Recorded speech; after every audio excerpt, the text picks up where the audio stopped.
Hey guys. This is part 4 of What If Naruto Became 12 Years Old Again. Hit like and subscribe if you like this one, and also please check the author in the description. Let's start. We are pain, that's all. We are God.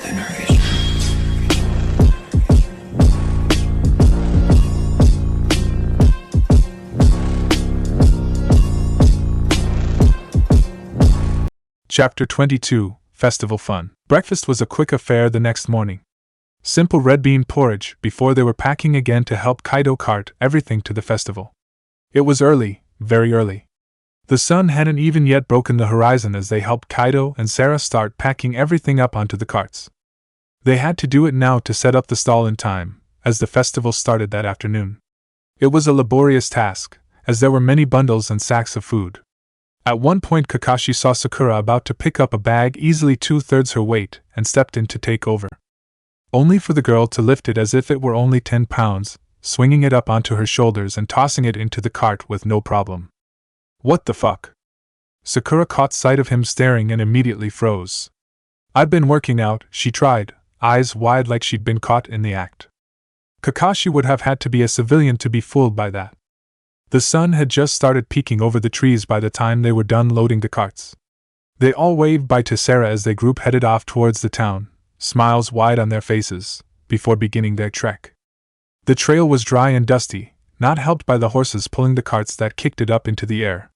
Kakashi was glad he had his mask to block out the particulars, but still. His genin had been on surprisingly good behavior so far, making friendly chit-chat with Kaido and occasionally moving a rock out of the road before one of the wagon wheels could hit it. It wasn't necessarily odd behavior, but his book said teens were lazy and complained when tasked to do something they didn't necessarily want to. So by all means they should have been cranky and ill-tempered. And yet none of them seemed to be so. Well, except Sasuke. But that was just who he was. It was mid-morning when they reached the village. Finally! Naruto cried, pumping his fists in the air. I can't wait to see all the stuff set up. Naruto, Sakura butt in. We have to set up first, remember? It's what we were hired to do. Naruto's face dropped at the reminder. Oh yeah? Forgot. Behind him Sasuke rolled his eyes and Sakura just sighed. Alright then, let's get going, he cried. Geez, did this kid have no limit to his energy? Apparently the answer was no, as he helped set up the stall in almost record time, using his shadow clones to speed the process up. Kakashi would have scolded him and said that was the improper use for the jutsu, but he couldn't bring himself to speak up. Besides, it got their work done faster. They finished just as the sun started dipping into the sky. It wasn't yet evening, but in a few hours it would be. If they left now, they might make it back to Konoha before midnight. They'd traveled in a relative triangle since leaving, so it wouldn't be too far of a stretch. Maybe. Come on, you three, he drawled, stuffing his hands in his pockets. If we leave now, we can make it home tonight. He just wanted to be done and get back to reading his actual Aika, thank you very much. But apparently that was the wrong thing to say, as all three, two, of their faces dropped in dismay, bordering on betrayal. What? Naruto cried, outraged. We're not even gonna stay and enjoy the festival? Ma, why bother? He shrugged. But what about the food and the fireworks Kaido talked about? What about those, you know? We're not even gonna see 'em? He sounded scandalized, as if he couldn't believe Kakashi would deprive them of that. Sensei, Sakura tried, stepping in. We've worked so hard helping Kaido and his daughter and have been traveling non-stop. You're really gonna make us go back without even considering letting have a well-earned break? She sounded both hurt and earnest. As our teacher, you're responsible for our growth as both shinobi and as people. It would be irresponsible of you not to indulge us in a reward every now and then. It was a very well-crafted argument, backed up with both facts and puppy eyes. And while Kakashi liked to think he was immune to the latter, it would be a lie. He had to agree with the former. Children needed rewards and breaks. His book had said so, after all. Fine, he relented with a sigh, earning a cheer from 2 of his students.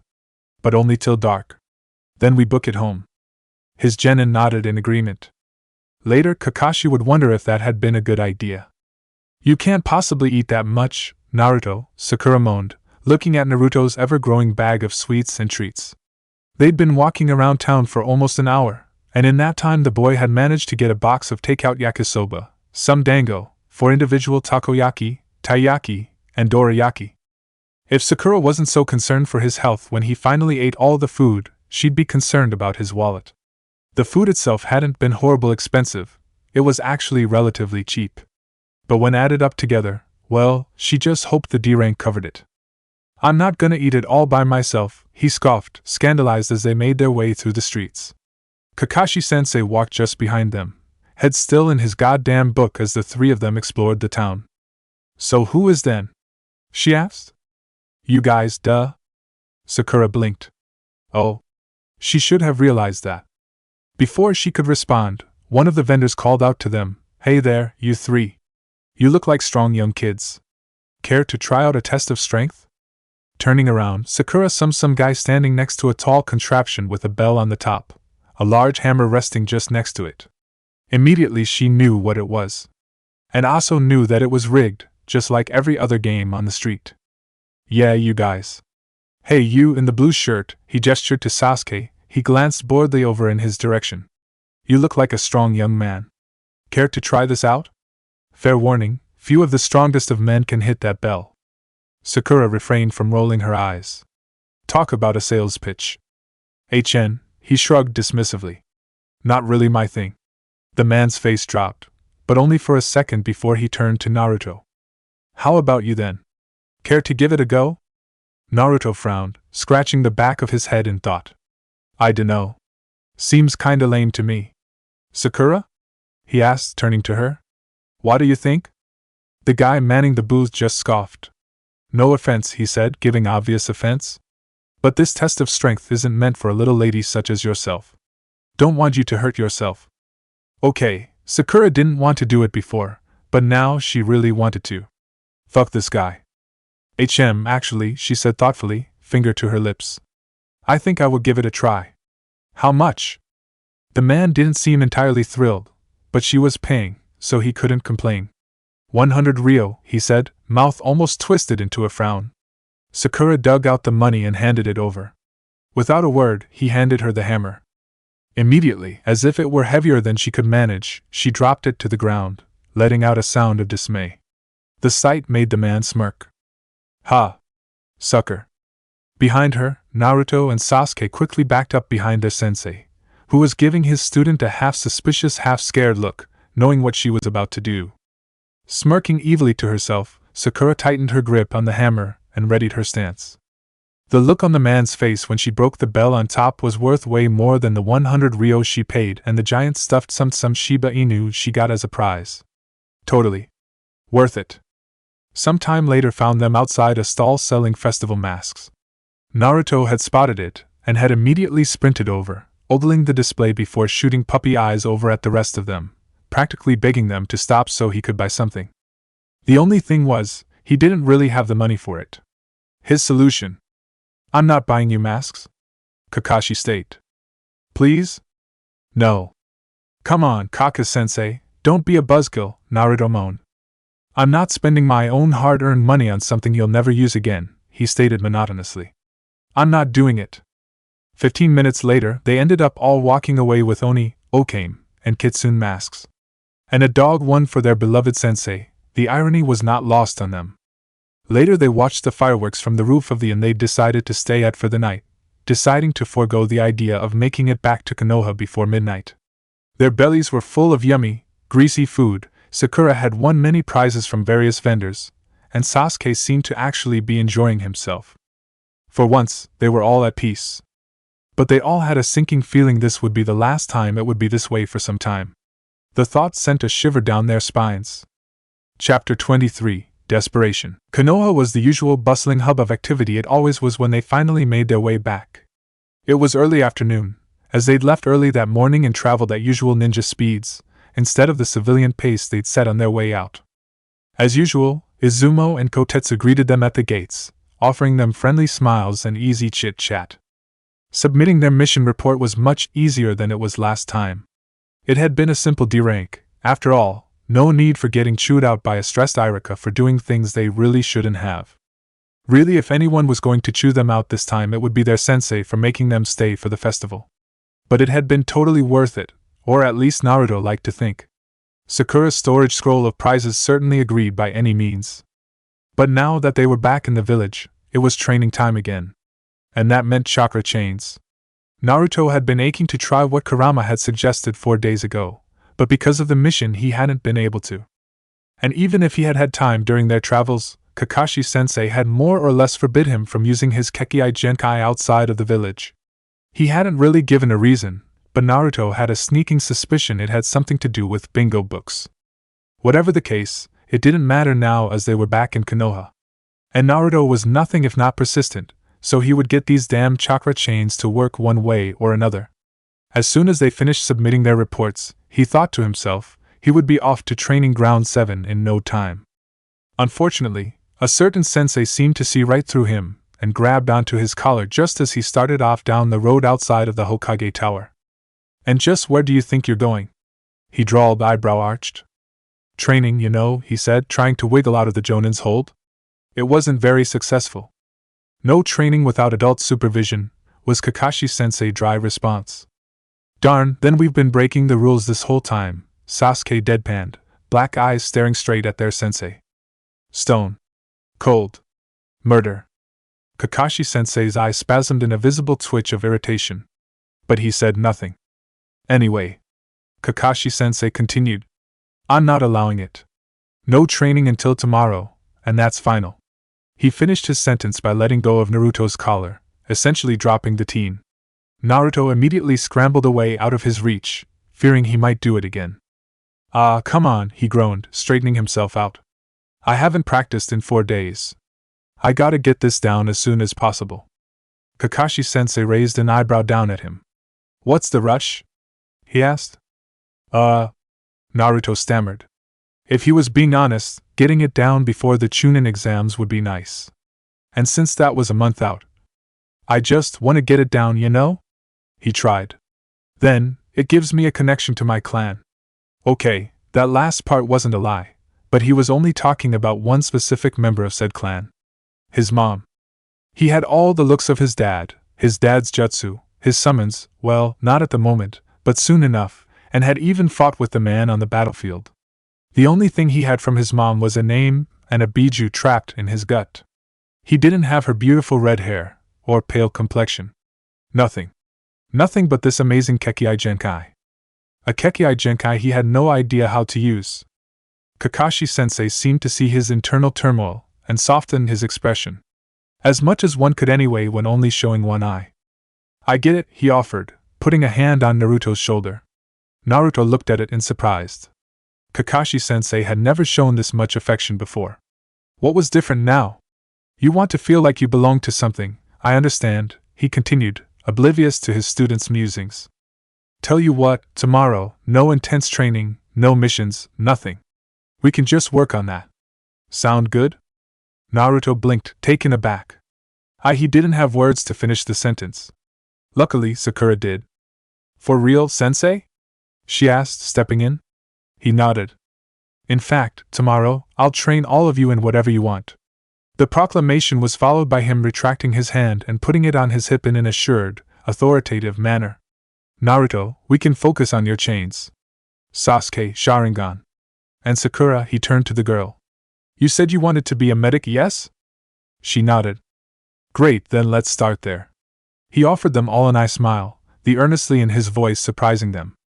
With a lazy wave, he dismissed them and disappeared in a shunshin, leaving the 3 of them to their own devices for the rest of the night. So, Naruto said, anyone up for ramen? The next day greeted them with warm sunlight and cloudless skies. Not unusual for late May, but not necessarily appreciated. If the 3 of them were going to be training all day in this weather, they were going to get very hot very fast, and that was never fun. Especially when you had to stay in those dirty, smelling clothes for the rest of the day. They knew this from experience. As always, they turned up at training ground 7 at around 8, thinking their sensei would be at least an hour late. So it was a surprise when upon entering the grounds, they found their sensei already waiting for them, slouched against one of the training posts, book in hand. Ah, good, you're all here, he said, noticing their arrival. He tucked his book back in his weapons pouch and pushed off from the post, striding up to them. Although it is rude to keep your teacher waiting. Yes, they were supposed to be here at 7, like usual. But they'd thrown that out the window their first week of training. Are you serious? Sakura deadpanned, glaring up at him. The bastard only gave them an annoying eye smile before moving on. Ma, anyway, he said, waving her off. Who wants to go first? Whatever training you want, I'll help you. Oh, can I, sensei? Naruto immediately shouted. One would think you were an actual 12-year-old the way he was jumping around. Go ahead, he said, nodding him off. Naruto took that as permission to start, and ran off to the center of the clearing and started stripping off his shirt and jacket as usual. He knew Kakashi-sensei wouldn't be able to work with him one-on-one as the Jonin had no idea how to help, so he started without him as always. Shrugging, Kakashi turned back to Sakura and Sasuke. Sasuke, we haven't worked much on your Sharingan. Do you want to focus on that today? Sasuke could have laughed at the offer. At this point he knew more about the Sharingan than Kakashi-sensei did. But he couldn't let him know that, obviously. Sure, he shrugged, trying not to sound too annoyed. Sakura would punch him if he did. Alright, his sensei nodded. And Sakura, he turned to his last student. We haven't talked much about what you are interested in. What did you want to try today? Sakura put her finger to her lips and thought, brow furrowed slightly. She had mentioned before that she wanted to become a great medical ninja like Lady Tsunade, but the fact of the matter was that she already was. Maybe she didn't have as much experience as the Sannin, being only 17 years old as opposed to 50, but she was definitely amazing. But what would be the point of having Kakashi-sensei, a ninjutsu specialist, train her in that? For one, he wasn't all that knowledgeable in it, and for two, she didn't actually need to practice. So, what then? If I remember correctly, he spoke up, interrupting her thoughts. Haku gave you some poisons and Saban back and wave. We haven't worked on those at all as of yet. Would you be interested in doing that today? Sakura had to think about it. She was a medic, which meant she healed people, and poisons were the exact opposite of that. That wasn't to say she wasn't grateful for Haku's gift, but it was very contradictory.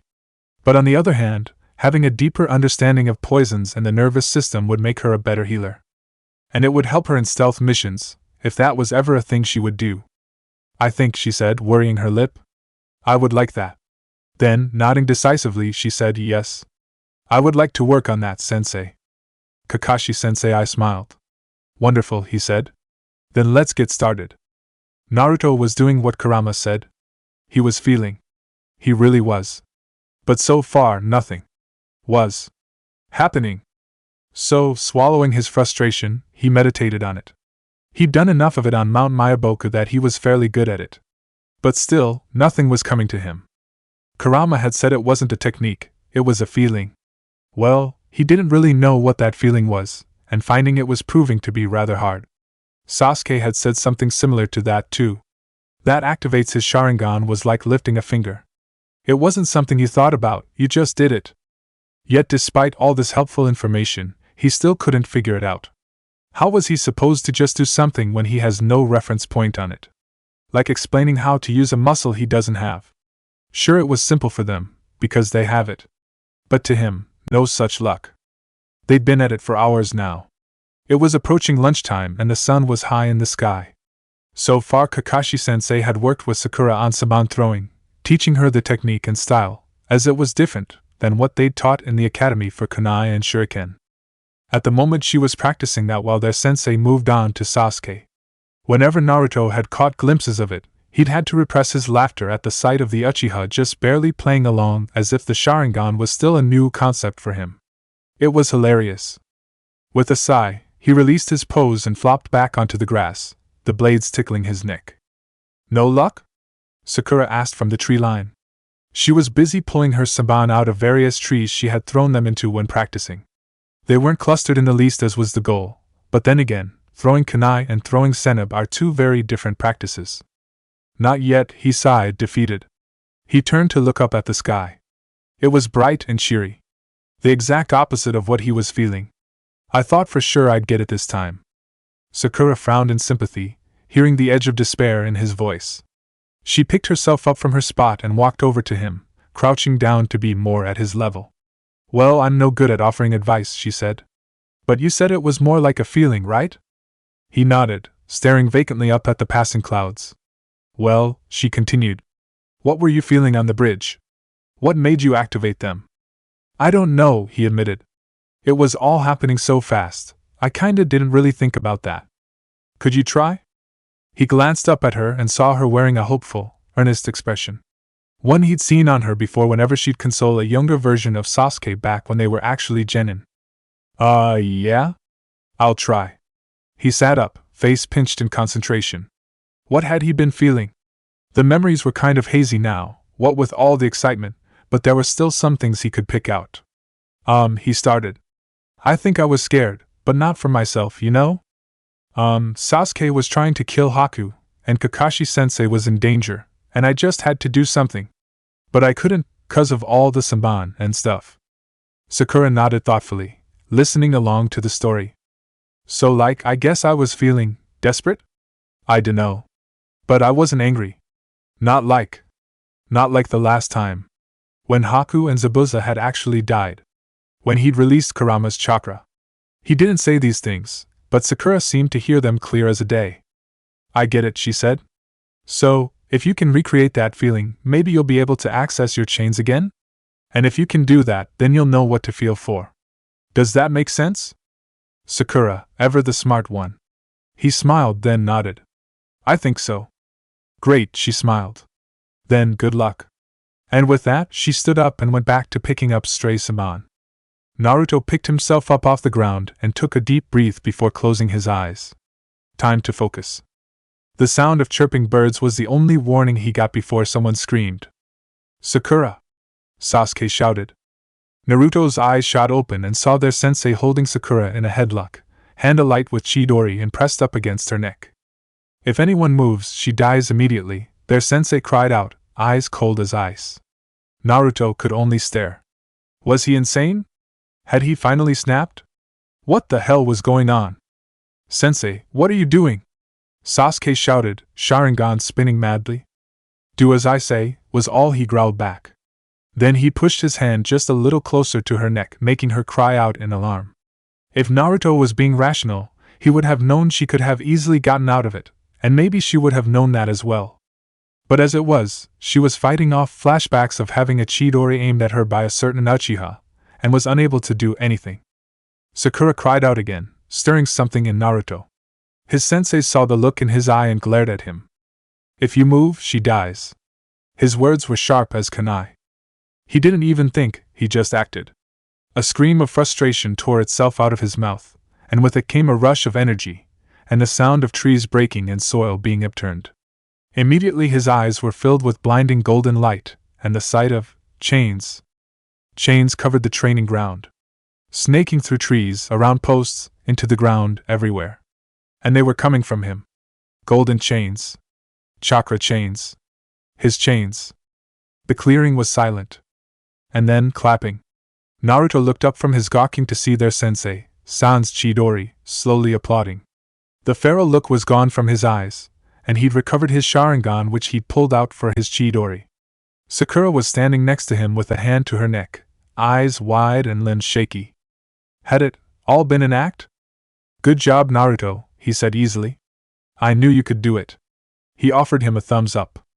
The three members of Team 7 could only stare at their sensei in mild horror.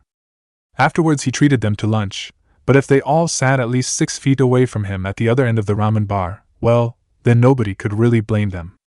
Chapter 24, Calm Before the Storm. On one hand, Naruto was glad he finally got his chakra chains. On the other, what the fuck, sensei? Before they'd gone to lunch, and after everyone had gotten over the initial shock of what he'd done, they'd started screaming at him. Sasuke looked ready to activate his Mangekyo and light him up with Amaterasu. Naruto, having pulled in his chains, was also lighting into their insane sensei, screaming about emotional manipulation and the ethics of it.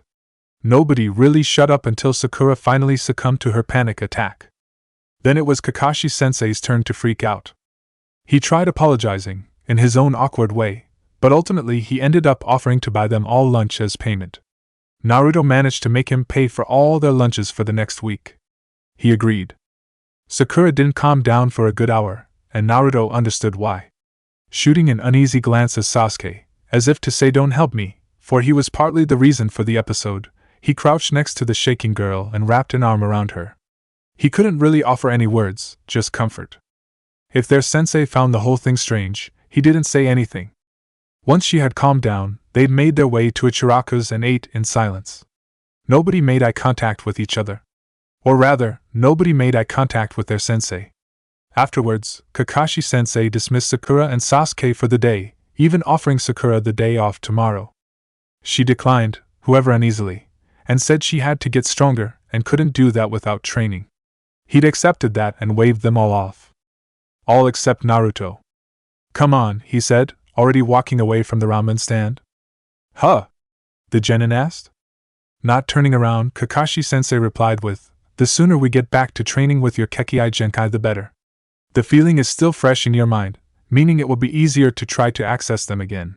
The longer we wait, the harder it will be to remember it." Naruto hurried to catch up with his senile sensei, short legs pumping hard to keep up. Man, he missed being taller. "So we're gonna use them again?" he asked in clarification. "Well, I'm not," Kakashi-sensei said. "But yes, we're going to make sure you know how to access them. Preferably without a trigger." Naruto had never heard his sensei sound guilty, but damn if that wasn't what he sounded like now. Oh, so this Kakashi-sensei actually had emotions? That was good to know. Naruto rolled his eyes, but wisely kept his mouth shut. They trained until nearly sunset. And Naruto being able to freely access his chains after by the end of it, much to his joy. When he dismissed him, Kakashi-sensei even ruffled his hair in praise, something he'd rarely, if ever, done before. It didn't quite make up for threatening Sakura's life earlier, but it gave him a nice warm feeling in chest that lasted until after he got home that night. Earlier that day, the three time travelers agreed to meet that night at the memorial stone to discuss the elephant in the room. The Chunin exams. Or more specifically, Orochimaru. They'd covered the topic in past meetings, but never in any detail. They'd simply agreed that subduing him would be best, as he had knowledge that would be useful for the future. But that was as far as they'd gotten. How they were supposed to do that, well, they had no idea.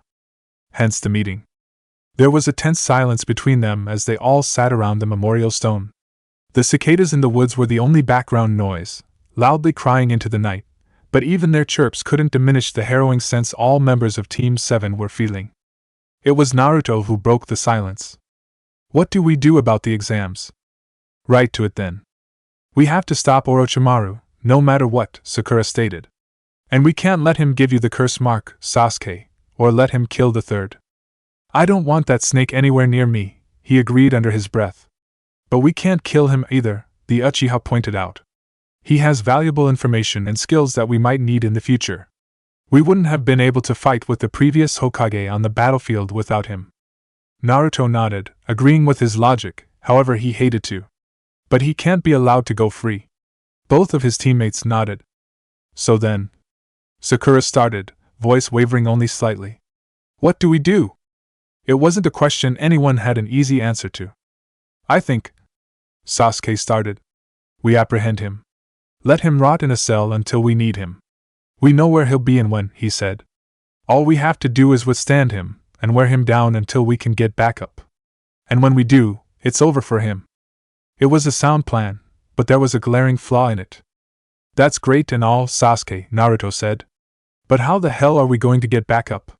We'll be in the forest of death for 5 days, with no way of communicating to the proctors. How the fuck are we gonna get help?" To his surprise, Sasuke just rolled his eyes like the melodramatic shit he was. "Idiot, the scroll." He stated it as if it were the most obvious thing in the world. "The what now?" The Uchiha let out a loud, heavy sigh of frustration. Next to him, Sakura looked as if she just figured it out too, but was going to let him explain, for his own sake if nothing else. "The scroll, the one we'll get at the beginning of the exam, remember?" he asked. Ah, yes, Naruto did remember. The objective of that test was to retrieve a Heaven and Earth scroll and arrive at the tower in the center of the forest. He remembered teaming up with the two-faced Kabuto to get them. Ignoring Naruto's inner musings, Sasuke continued. "Iruka-sensei told us that if you opened it before you got to the tower with its matching counterpart, a proctor would appear and you'd be disqualified from the exam." "Oh. That made sense. So, we open the scroll and get back up? Is that the plan?" Yes, idiot, that is the plan, Sasuke sighed. That's great and all, Sakura cut in, a frown decorating her face. But actually fighting Orochimaru is something else entirely. The boys looked at her quizzically. She sighed.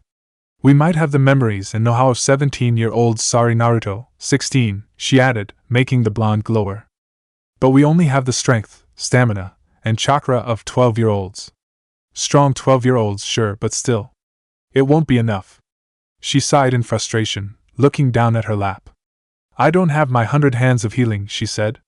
Naruto doesn't have his Kyuubi mode. Sasuke, you don't have your Rinnegan or Eternal Mangekyo. We're all put at major disadvantages here. And we're going up against the Sannin. This isn't something to be taken lightly. Her words were followed by a heavy silence. In the background, cicadas chirping filled the night. We're gonna figure that out, Naruto suddenly piped up, voice firm and self-assured. We have a month. It's the 30th today, he pointed out. The exams don't start until July 1st. I'm sure we can figure something out.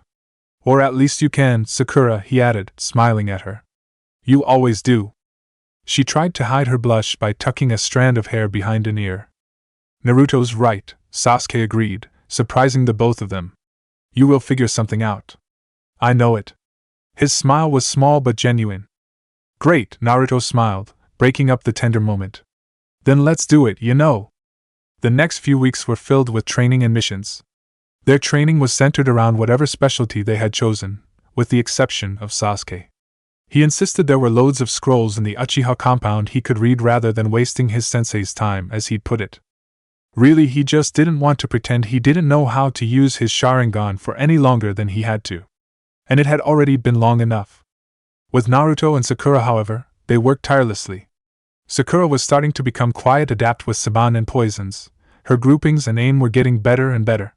And that, combined with her medical knowledge and perfect chakra control, made the boys both very nervous of her. It was a good reminder to never get on her bad side ever again. On top of that, she was practicing more ninjutsu.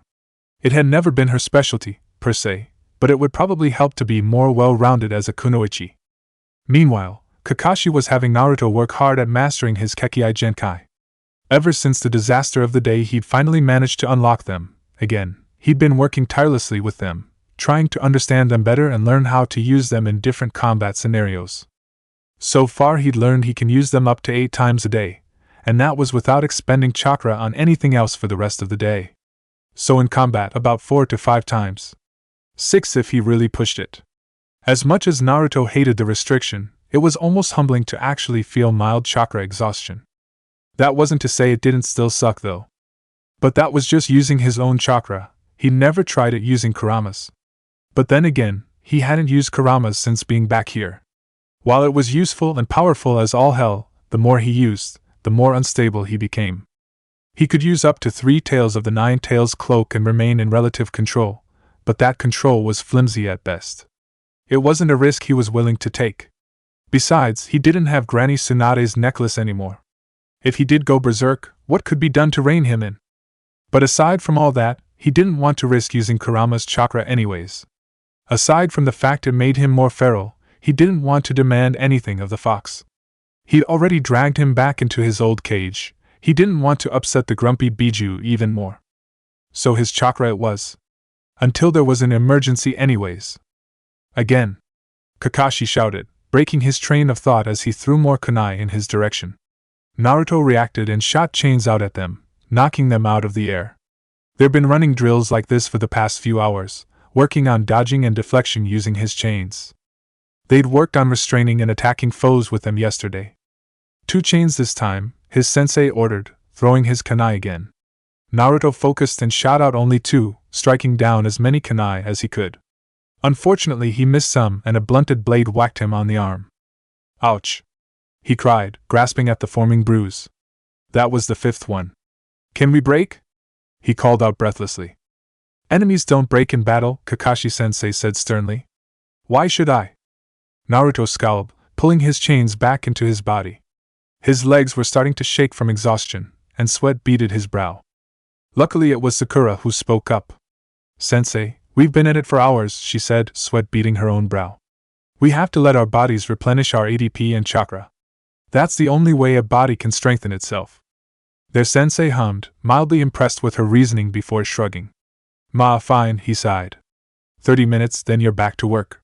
All three genin nodded and went to sit in the shade. Kakashi-sensei walked a bit away to read his book in peace. Man, Naruto sighed, slumping up against a tree. I never thought I could be so tired before. The bark he was leaning on scratched against his bare back, but it was nothing compared to the bruises dotting his body.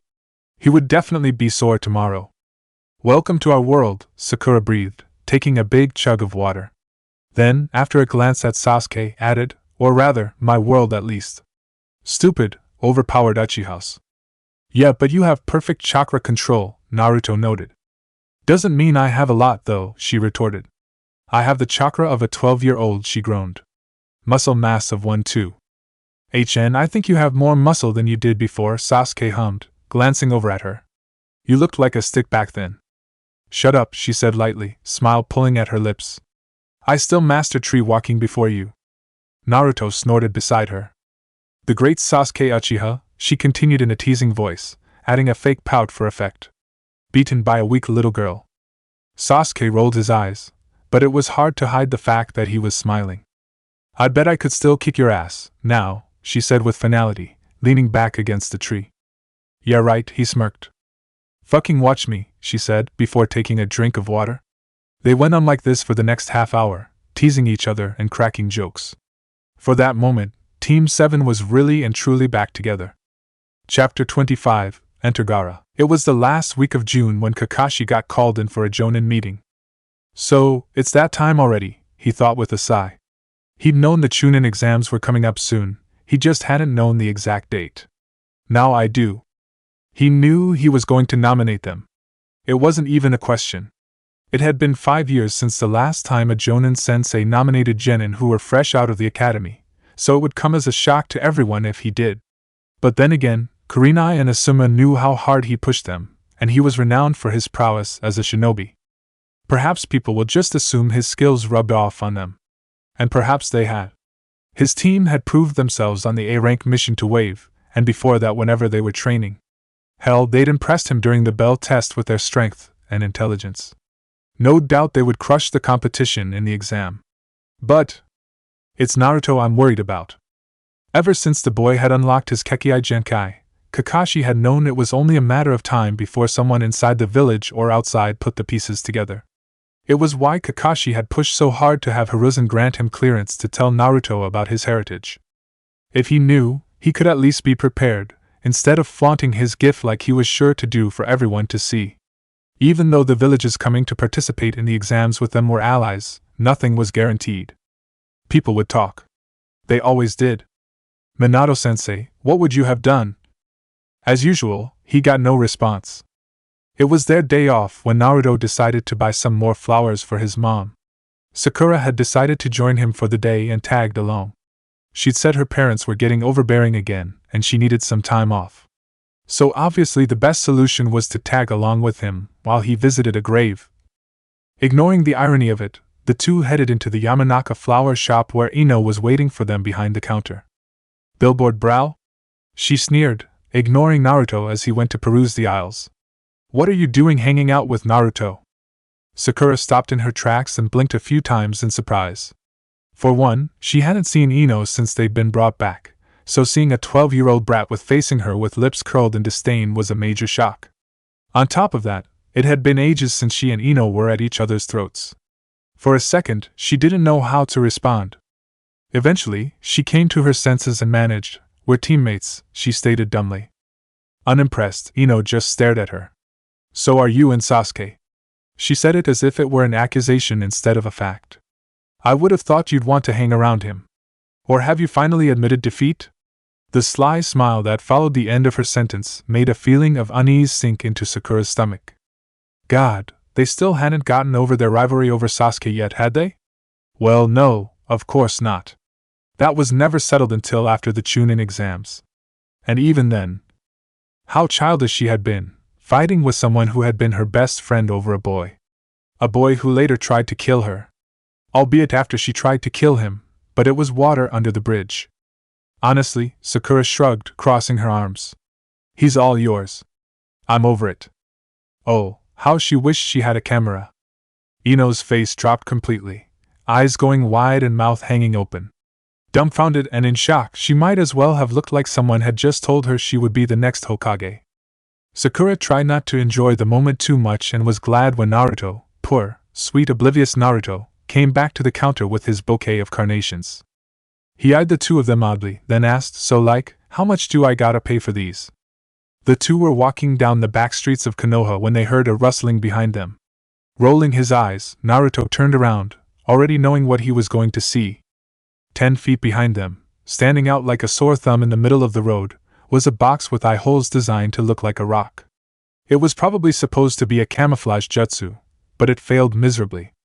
The attempt was so horrible Naruto nearly choked on his own laughter, knowing what the person underneath it would be capable of in a few years. "You're not fooling anyone, Konohamaru," he said pointedly. "Come out." With an irritated humph coming from the box, it disappeared in a puff of smoke, and standing in its place were chibi versions of Team Ebisu. Udon, Moegi, and their fearless leader, Konohamaru. And to top it off, they were all wearing those ridiculous goggles Naruto had been so fond of as a kid. God, holding back his laughter was gonna bruise a rib. "Tip for the future," Naruto managed, holding up a finger. "Rocks aren't square. And they sure as hell don't have eye holes or make noise." "Humph," Konohamaru replied, chubby arms crossed over his chest. Moegi and Udon seemed to take the suggestion to heart though, and were nodding thoughtfully. Behind him, Sakura chuckled. Evidently having grown bored of the conversation, Konohamaru looked up at the two genins and frowned. "Hey, what's with the flowers, bro?" Konohamaru asked, peeking up at the bouquet of carnations in Naruto's hands. Then, a mischievous sly grin slid across his face. "Is it for her?" He smirked, gesturing to Sakura. Naruto blanched. PSH, as if, Sakura cut in quickly, sparing Naruto from an awkward explanation. He really didn't feel like saying they were for a dead relative, or lying and saying they were for someone else. "No, he's carrying them for me," she continued. "'Cause he's such a good friend." "Thank you, Sakura," he thought, shooting her a small grin. Konohamaru, however, didn't seem convinced. "Sure," he deadpanned. "Whatever," Naruto sighed, waving him off. "Believe it, don't believe it, I don't care. Just get better at the camouflage jutsu so we don't have to do this again. It might have come off as rude, but you couldn't be a good shinobi if you got spotted every 5 seconds. "Fine," Konohamaru spat. "But I bet you can't catch me." And with that, he took off running in the other direction, kicking up dust in his wake. Naruto wouldn't have bothered following, as he had things to do until he heard a scream. Konohamaru's scream. A cold feeling settled in his stomach. He shared a look with Sakura. "That's not good," he said and took off after him. Moegi and Udon were hot on their heels as they ran down the dirt road. When they rounded a corner, they were overcome with a sense of déjà vu. "Hey, put me down! Put me down!" The screaming was coming from Konohamaru, who was being held aloft by his scarf by a boy dressed in all black. Sakura and Naruto froze in their tracks, breath caught in their throats from the sight that greeted them. "You know it's rude to bump into people," the boy said. "I ought to teach you a lesson, brat." He pulled his fist back to throw a punch, making Konohamaru flinch away, but was intercepted at the last minute by a girl's cry. "Kankuro, no!" Because that's who was standing in front of them. Kankuro and Temari of the Sand. The Kazekage's children. They'd come for the Chunin exams with their brother, Gaara, Naruto breathed, finishing his thought aloud. Sakura shot him a quick, uneasy glance as if telling him to shut up. "Put the brat down, you dumbass," Temari continued, oblivious to the time traveler's presence. "We didn't come here to pick fights." "Hey!" Naruto shouted, getting their attention. It was hard to look at them, let alone speak, knowing what he did about them, and consider them friends and comrades. But he had to pretend he didn't know them, and that they were just some thugs picking on his friend. Not an easy task for him to do. "Let our friend go." Blinking, Kankuro glanced lazily over at him, almost surprised he hadn't noticed him sooner. "And why's that?" he asked with a bored tone, seeming to come to the conclusion that Naruto wasn't worth his time. Naruto grimaced. "Konohamaru wouldn't like this one. Because that's the Hokage's grandson you're picking on. Judging by your headbands, you guys are foreign ninjas, so I doubt you want to get on the bad side of this village, you know." Like the cloth was burning him, Kankuro immediately lets go of his hold on the scarf, dropping the boy unceremoniously onto the ground. It looked like it hurt. Well, Naruto thought with a sigh, it had gotten the job done. You're from Suna, aren't you? Sakura said, stepping forward. The two siblings looked over at her. What are you doing here? It was a pointless question for them, but it had to be asked for the sake of the conversation. Temari took the initiative this time. Chunin exams, she said, holding up a slip of paper. It was the same slip Kakashi-sensei would give to them in a few days that allowed them to enter the exams. Konoha's hosting this time, and our sensei recommended us for it. It wasn't the only reason they were here, obviously. But they couldn't let on that they knew that. You need 3 people to enter the exams, Sakura noted. I only count 2. Then, the voice that Naruto was both dreading and waiting with bated breath to hear said, perhaps you need to work on your counting skills. Naruto froze, fists clenching of their own accord. He looked up at the tree to their right to see the face the raspy voice belonged to and felt his mouth go dry. It was Gaara. All of Konoha's Jonin sensei were gathered in the Hokage's tower in a room solely designated for Jonin meetings. The Hokage himself sat at the front in his large chair, if one could call it that. It more resembled a stuffed cushion than anything. They were all gathered to discuss the upcoming Chunin exams. It hadn't been stated per se, but the implication was obvious. They were Jonin. If they didn't realize what the meeting was about by now, they didn't deserve the title. Kakashi hadn't been a part of a full meeting since team assignments 3 months ago, when he'd been given the little bastards. Fleetingly, Kakashi wondered if he'd known then how much of a pain in his ass they would be if he would have fought harder against taking them. In reality, it wasn't like he had much of a choice. He was the only one in the village who had a Sharingan to keep the Kyuubi under control and teach the last Uchiha how to use his. Even if he'd failed them, he still would have gotten them again next year, and be stuck in this stressful situation of whether he should or should not recommend them for the exams. God, being a sensei was hard. How had Minato-sensei done it? The sound of a cleared throat brought him back to reality. Looking forward, he fixed his eye on the Hokage, who was starting to address his assembled subjects. You've been assembled here for only one reason, he started. It should be obvious by the members here. It's already that time, Kakashi sighed. Behind him, he heard Genma speak up. It's already been reported to the other villages, he reported. There's been an increased influx of foreign nin in the village lately. Then, so when does it start? There was a pause in which Hiruzen took an inhale from his pipe. Kakashi watched patiently. Well, he finally said, smoke billowing from his lips. I'll announce it properly 7 days from now. On the first day of next month, the Chunin exams will commence. The feeling of unease that had settled in Kakashi's stomach only seemed to grow worse. Now, Hiruzen said, let's hear from those teaching the new genin. Kakashi glanced over to look at Kurenai and Asuma. Both of them had hard looks on their faces as if determined about some resolve of theirs. Kakashi, Kurenai, and Asuma. They stepped forward. Well? Would you like to enter the exam? After a short silence on their part, he continued. I don't have to tell you, but once a genin has completed 8 D-rank missions, they qualify for the Chunin exams, if nominated by their sensei, that is, he corrected himself. Then, shooting a look at Kakashi, added, and I know for a fact some of you have completed well over 8 missions. Both Kurenai and Asuma glanced over at him, Kurenai shooting him a withering stare. Kakashi's sweat dropped.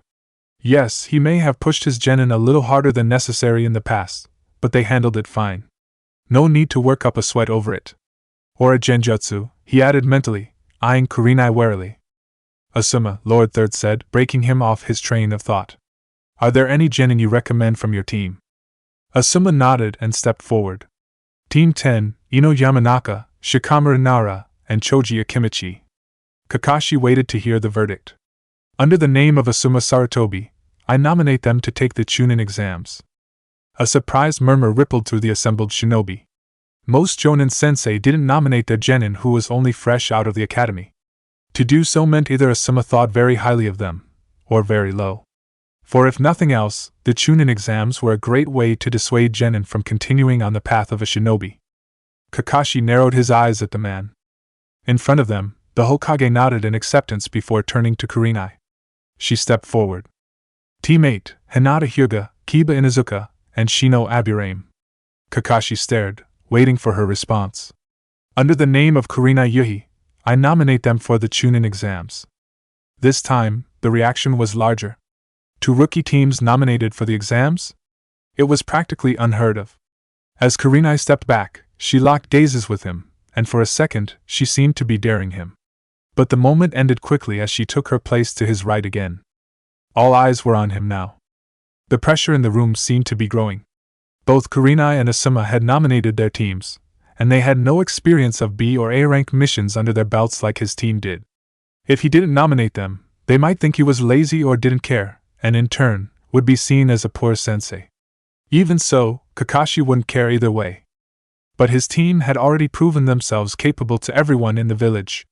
He was known for pushing them hard, and seeing how they all came back unscathed from Wave meant they were very skilled. So if he didn't nominate them, what did that say about his faith in them? But if he did? Sakura was wise beyond her years and an expert in chakra theory. Her strength, however much she tried to hide it, was incredible and was already starting to understand basic medical ninjutsu without his aid. In a few years, he wouldn't be surprised if she was on par with Lady Tsunade. Meanwhile, Sasuke was as skilled as one came. His taijutsu was impeccable, and he was insanely fast. He's practically mastered the Sharingan using scrolls from his clan and had already unlocked the 3rd phase. His mastery over both fire and lightning nature was nothing to scoff at, and he already showed a high aptitude for kenjutsu. And Naruto. He was a powerhouse, being both an Uzumaki and a Jinchuriki. But he was also the son of the 4th Hokage and Kushina Uzumaki, 2 well-known Jonin with far too many enemies.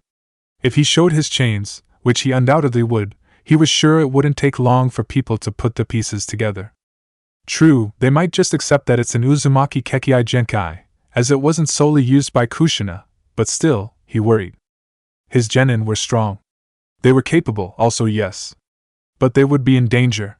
Because of their skills, they would be made a target in the exams.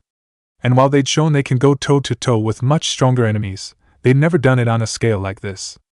Shinobi with far more experience and knowledge pressing down on them, possibly breaking them. He didn't want that for them. They already had the look in their eyes that only seasoned shinobi had. Haunted. He didn't want to see that worsen because he pushed them into something they might not be ready for. But still, would it be fair to deny them of this? Kakashi didn't know. It was all so convoluted. Kakashi, Hiruzen said, finally addressing the man. What of your team? Making up his mind, Kakashi stepped forward. Naruto could only help but stare wide-eyed at his fellow Jinchuriki. He was standing upside down on a tree branch, watching the proceeding with empty eyes. There was a chilling air of apathy about him that sent a shiver down Naruto's spine. It was a drastic difference from the Kage he had been fighting with not 4 months ago. Gaara, Kankuro choked out. You surprised us. Instead of responding, Gaara disappeared in a cloud of sand before reappearing in front of his siblings, back turned to Naruto and Sakura. Let's go, he rasped out. We've wasted enough time as it is. The 2 older siblings swallowed nervously before sharing a look. All right, Temari nodded. Let's go. Hey, wait! Naruto shouted, stopping them in their tracks. Who are you guys? What are you guys? Panic flashed across Temari and Kankuro's faces as they stopped. Only Gaara seemed unaffected. It was Kankuro who spoke up first. What do you mean what? He sounded like he was trying to keep up his casual, bored facade, but his voice shook slightly, giving him away. I can sense something wrong about you guys, Naruto bluffed. Something bad. What's up with that? He was trying to get at Gaara. He had to make a connection with him. He couldn't let him continue being so nihilistic and psychotic. He had to help him realize he was loved and cared for. He had to help him. You with the gourd. He pointed straight at Gaara. The boy's back was still turned to him, but Naruto could see how his shoulders tensed up. Next to him, Temari and Kankuro took a small step back, both paling. It's you, isn't it? What's your name? There was silence for a moment after his question. Behind him, Konohamaru was clutching at his pant leg, Moegi and Udan doing the same with Sakura, who was shooting him a look that said, "What the fuck are you doing?" Well, sorry Sakura, no time to explain now. You wouldn't ask a monster for its name, Gaara finally said, looking over his shoulder with empty eyes. Why care for mine? Naruto grit his teeth, fists clenching tightly at his sides. I don't believe in monsters, he rumbled. Only bad circumstances. Kurama wasn't a monster, Itachi wasn't a monster, Obito wasn't a monster. The world had turned its back on them. But that didn't have to mean they were monsters. Humph, was all he got back. He turned away again, ready to take off onto the roofs before Naruto yelled out, "Well, my name is Naruto Uzumaki, and I'm not scared of you, 'cause if I'm right then we're the same. And I'm no monster." He jabbed a thumb at himself. All three siblings froze at the statement, the meaning of it sinking in. He just admitted he was the same as Gaara, which meant he held a bijou too. But he was announcing it for the world to hear instead of threatening lives like their brother. In fact, Naruto continued loudly, "I'm gonna prove it to ya in the exams. So, what's your name?" The smirk the future Kazekage gave him was more chilling than any empty stare of his had ever been. "I'm Gaara," he said simply. "And I doubt you will." And with that, he was gone. Chapter 26, The First Exam. The days following the run-in with Gaara were tense ones. After seeing him, Sakura had decided to go tell Sasuke what had happened after they visited Kushina's grave, as originally planned before the run-in. The next day all three of them had been on edge. If Kakashi-sensei had noticed, he didn't comment on it.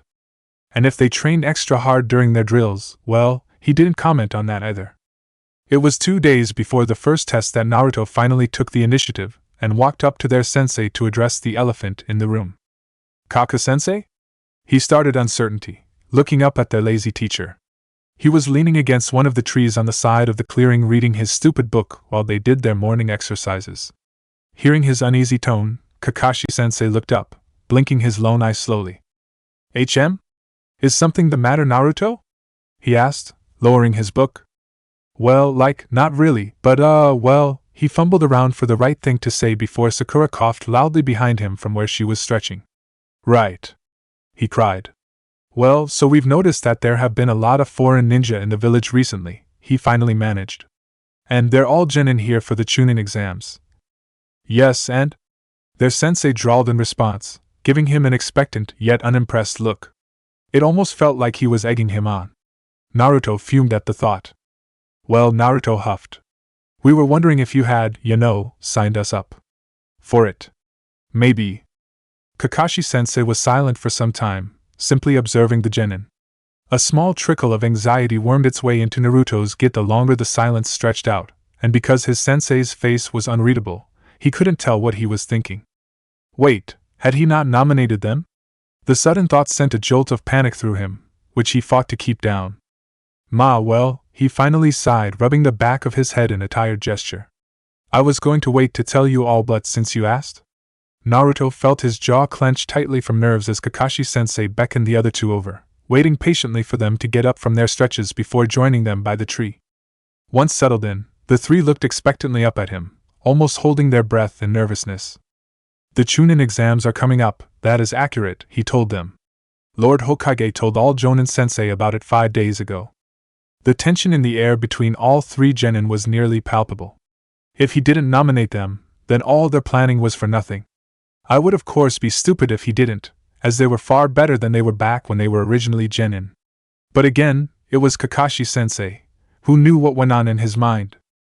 "I nominated you for the Chunin exams," he stated. The effort it took all three of them to hide the relief and excitement they felt was incredible. "Should you choose to," he continued, oblivious to their internal thoughts, "show up at the academy tomorrow with these." He handed them all slips of paper proclaiming themselves entrance tickets. It had the name and time of where they were to meet for the first exam. If you don't want to or feel you're not ready to take the exam, you can elect not to. A moot point, really, not that he realized that. However, he continued, "should you choose to, I don't want you showing off or using your full skill set until I say," he said cryptically. It was an odd request for sure, and if they had been actual genin they would have broken off into an argument, shouting about how unfair that would be. But as it was, "I don't want you three to be made targets of," he finished seriously. "But sensei," Naruto scoffed, trying to ease the tension that had grown in the air. "We're so badass though, no one can touch us." A hard, steely look flashed across their sensei's gray eye, effectively shutting the genin up. "While you are all very talented," he admitted, an edge to his voice, "there are others with far more experience and skill than your own." Doubtful, all three genin thought. Their sensei, oblivious to their musings, went on. "And even so, it would be you three against everyone else. It doesn't matter how good you are, the odds would be against you. And I don't want to risk that. The seriousness in his voice made Naruto hold back any retort he might have been planning. If he wasn't mistaken, Kakashi-sensei sounded worried? Naruto frowned. That was never an emotion he'd seen or heard from the man. Yes, there had been concern, obviously, but never blatant worry. It was striking to realize that. Can you three promise me that? He asked them. Sakura and Naruto made eye contact for a brief moment, as if discussing what their sensei had just asked them. Then the same with Sasuke. It was fair, they decided. Slowly, uncertainly, all three genin nodded.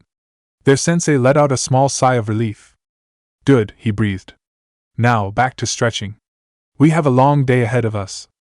The academy was bustling with activity the next morning. The ground was saturated with genin teams were hanging around outside, running through stretches, chatting about strategy, and anything else average genin did. Team 7 made their way through the masses carefully, making sure not to bump into anyone or draw attention to themselves, as their sensei had asked. And yes, that wasn't exactly what he meant, but the less people noticed them, the better. Probably. So what classroom was it again? Naruto asked once they made it inside, looking down at his slip of paper. Dumbass, it says 301, Sasuke huffed, pointing to it. I knew that. Naruto grumbled back, angrily stuffing the slip into his pocket. Next to them, Sakura just rolled her eyes, accepting that her boys would never not be at each other's throats, for one reason or another. Best to just let it happen, really. So Sakura, Naruto spoke up, looking over to the pinkette. You took the Chunin exams again, didn't you? Was it different that time? Humming thoughtfully, Sakura thought back on it, going so far as to tap her chin. Well, it was different. Different tests, that is. But the third exam was the same. She shrugged. That part was kind of easy though. But I guess training with Lady Tsunade does that. I bet, Sasuke added lowly next to her. Of course, this time around it's going to be far easier for all of us. We all trained under Sannin after all. I always wanted to take the exam again, Naruto hummed. After training with pervy sage, that is. Never got the chance though. They'd made it to the stairs now, and started their journey up to the third floor. You don't get to be Chunin just 'cause you're powerful though, Sasuke pointed out, a sly smirk decorating his face. You're still a dumbass. Naruto cried. I'm smart enough to defeat pain.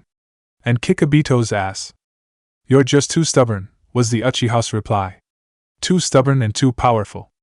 Behind them, Sakura huffed out a defeated sigh. Boys, she thought. Once they made it to the second floor, the sounds of loud arguing and frustration echoed into the hallway. The genjutsu, Sakura reminded them, pointing to the sign above one of the doors reading 301, despite the fact that they weren't on the third floor. Naruto vaguely remembered this. There had been 2 genin blocking the doorway who wouldn't let anyone through, despite it being the testing room. Except it hadn't been the testing room, it had been a test in and of itself. Only when Sakura and Sasuke had pointed it out had the illusion dropped, and people realized it was the wrong classroom. Suddenly, the sight of 3 certain genin caught his eye, and his heart stopped. Hey, Naruto hissed suddenly, grabbing Sasuke's sleeve to stop him from continuing up the stairs. What? He hissed back, tearing his sleeve away. We have to go out there. Why? Sasuke growled.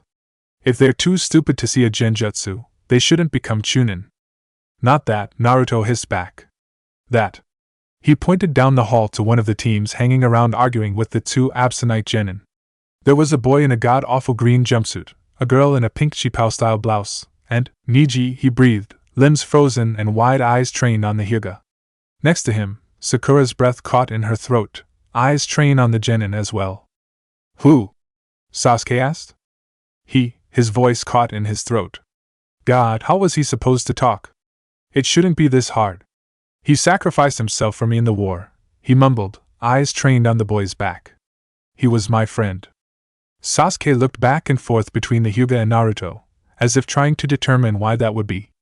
Do you know each other yet? He asked carefully, eyeing him. Naruto just shook his head, not trusting his voice. An indiscernible look passed across the Uchiha's face, too quick to catch. But it might have resembled sympathy if anyone had seen it. Well, Sakura started uneasily, fairly shaken herself. Come on. Let's go introduce ourselves. With that, she grabbed both of the boys' hands and tugged them down the hall. Sasuke lagged behind, reluctant to be dragged anywhere, while Naruto just stumbled along, still lost in his musings. We're just thinning out those who are gonna fail anyway, they heard one of the genin blocking the door. What's wrong with that? Great plan, Sakura butt in, pushing through the crow, no longer holding on to their hands. Only one problem with that. The genin, who looked an awful lot like Izumo and Kotetsu, looked up at the newcomer and frowned. Yeah, and what's that? He sneered. Sakura smirked. It's the wrong door. There was a silent showdown between the two genin, where Sakura held his stare with her own icy one that dared anyone who looked at her to try anything. As was always the case, they didn't. The genin backed down, then let out a low chuckle. So you noticed, he smirked. All the surrounding genin were casting Team 7 looks of confusion and intrigue, trying to figure out what they had. Drop the genjutsu, Sasuke ordered. We just want to get to the 3rd floor. Where the actual classroom is. Humph, the other genin sighed. Whatever, you want it through the exams anyway. We've already taken it 3 times, and we've never passed. It was supposed to be a scare tactic, but Sasuke just laughed. I guess you suck then. This earned him a scowl from the two genin. They shared a look before the first one, the one that resembled Kotetsu, glowered at him and said, You've only seen through the genjutsu, you still have to get past. He dropped low onto one hand, swinging his leg into a kick aimed right at Sasuke. Me! 2 things happened at once. Sasuke stepped back away from the blow, hands still in his pockets, while at the same time, a green blur rushed in between them and caught the genin's leg in his hand, effectively halting the boy in his tracks. The hallway went dead silent. There stood Lee, holding onto the attacking genin's leg with one hand, nonplussed. Behind him, Sasuke stood watching the scene with vague interest. Suddenly, Lee dropped his hold on the genin and let him fall to the floor. Oof, the genin let out, hitting the wood hard. Lee just smirked. Hey, someone said, coming up behind them. It was Neji. Naruto and Sakura's eyes widened as they watched the future Jonin walk up to Lee, scowl already in place. What happened to the plan? He chastised. You're the one who said we shouldn't draw attention to ourselves. Ignoring him, Lee brushed himself off and looked over his shoulder, as if looking around for something. His face lit up when he appeared to have found it, and he made his way confidently over to, Hello, what is your name? He asked, standing directly in front of Sakura. Sakura blinked in astonishment, taken aback. All eyes in the hallway were on them, as Lee had just stopped a kick point blank like it was nothing, and was now just chatting up another genin like he'd done nothing wrong. It was a little jarring. I'm Sakura, she stammered out. Then, remembering herself, she asked, What's yours? I am Rock Lee, he cried, flashing a thumbs up. We should go out. What? Sorry, no, she managed, shrinking back. Sorry. Yeah, hands off, Naruto added, stepping up to the two. Lee, recognizing the faint hostility coming off the boy, immediately backed down, dropping into a low bow instead. Forgive my forwardness, he cried. I hope you accept my deepest apologies. It's okay, you don't have to bow, she got out. Sorry about him, Tenten suddenly spoke up, stepping up to them. He's a little weird. Just ignore him. Okay, I'm Tenten, she introduced. And that sullen Hyuga over there is Neji. And this, as you can obviously guess, is Lee. You seem like a very strong kunoichi, he suddenly announced, straightening himself up. If you will not go out with me, then I would love to fight you someday. Thanks, Sakura managed awkwardly. I hope to fight you too, I guess. Tenten just chuckled behind Lee while Neji barely rolled his eyes. Come on, Sakura, Sasuke interrupted, turning towards the stairs. We gotta get to the first exam. Oh, right. She squeaked. It was really nice meeting you, Lee, and you Tenten. She stopped and looked over at Neji, but before she could say anything, her words caught in her throat. She couldn't quite bring herself to greet him. The image of his corpse skewered by the jubi fresh in her mind. It happened months ago for them, but seeing him again, it just triggered something in her. It was nice meeting you all, she settled on, giving the team a small wave before being led off by her own team back towards the stairs. They finally made it to room 301 after not even a 5-minute walk. And that was because there was no Lee to challenge them this time, which Naruto couldn't decide was a good thing or not. Regardless, they made it to the right room, no Kakashi-sensei to greet them this time like he had last, and pushed open the doors. Immediately upon entering the room, someone tackled Sasuke. "Sasuke! You're late!" someone shrieked. It was Ino, and she was launching herself at him. Without thinking, he judo flipped her over his shoulder, using her momentum to carry through. She smacked hard against the ground, face up towards the ceiling. She let out a moan as she tried to get air back into her lungs. "Don't startle me," Sasuke clipped, getting over the shock. Ino, still on the ground, just blinked up at him in both admiration and startlement. "Oh, okay," was her timid response.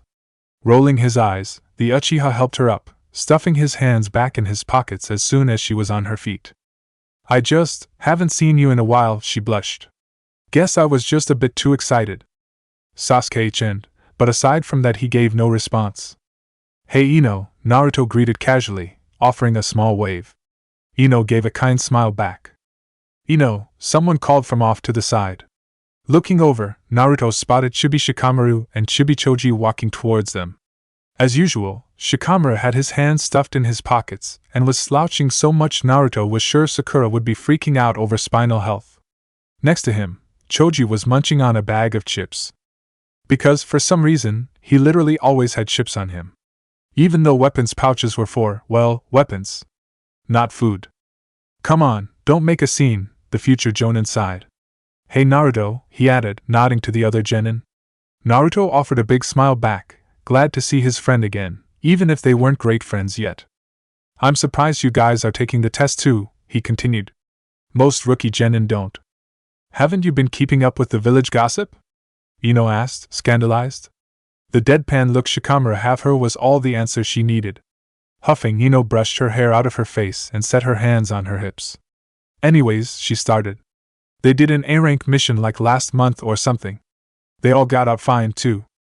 I mean seriously, are you living under a rock?" Shikamaru just shrugged nonchalant. "I guess that's pretty cool," he sighed. "We haven't done anything like that, so I don't get why Asuma-sensei nominated us." Asuma. The name felt like a punch to the gut. Both Naruto and Sakura's faces dropped, memories of the fallen Jonin playing through their head. The funeral, the revenge mission, Kurinai. "Yahoo found you. Speak of the devil, and it shall appear." Trying to shake off the shock the mention of a once-dead teammate brought, Sakura and Naruto turned to face the incoming teammate, Kurinai-sensei's team. "Geez, you guys too," Shikamaru groaned. "Looks like we're all here," Chibikiba smirked, ignoring Shikamaru. A tiny Akamaru sat on top of his head and yipped in agreement. And geez, when was the last time he had been so tiny? "Man, all of the rookies," Kiba continued. "Guess we're all kick-ass, huh?" "Ha, you wish," Ino scoffed across from him. "Team 10's gonna kick your asses, no doubt." "Humph," as if, the Inuzuka barked. "We've been training a lot, no way we'll lose to you." While the two teams bickered back and forth, Naruto noticed Hinata almost hiding behind Shino, face beet red. "Oh shit," he thought in panic. "She's still got a crush on me. But I'm 17. Hello Naruto," she mumbled, noticing him staring. Fuck. What do I do?" Luckily, he was saved by another voice, a familiar voice, interrupting. "Hey you guys, you should be more quiet." Turning around, Naruto had to fight hard to keep his fists unclenched as he locked eyes with none other than Kabuto Yakushi, Orochimaru's lackey and spy. Out of the corner of his eye, Naruto saw Sasuke's eyes narrow threateningly, finger twitching as if itching to start a jutsu. Sakura was the same. "You guys are rookies just out of the academy, right?" The traitor continued, ignorant of their hostility. "Screaming like schoolgirls. Geez. This isn't a picnic." The other two genin teams looked more subdued now that someone older and more experienced was telling them off. Meanwhile, Team 7 was just trying their best not to deck the guy. It was proving to be rather hard. "Are you sure you don't want me to give you some juice?" Kurama suddenly spoke up. Frowning, Naruto shoved the idea down, as tempting as it was. "I know he's strong, but we can't just take him out here and now," he shot back. "Pity," the fox mumbled. "It's been a bit dull around here." Naruto just rolled his eyes and focused back in on the conversation taking place. Kabuto was pointing out that they were drawing unwanted attention to themselves. "Quiet down before he caused a scene," he finished. If we cause a scene, you'll be drawn in, Sasuke pointed out dryly, almost glaring daggers at him. Which'll make you a target too. And I don't think you want that. Kabuto narrowed his eyes at the Uchiha. So I guess the Uchiha are smart, he hummed.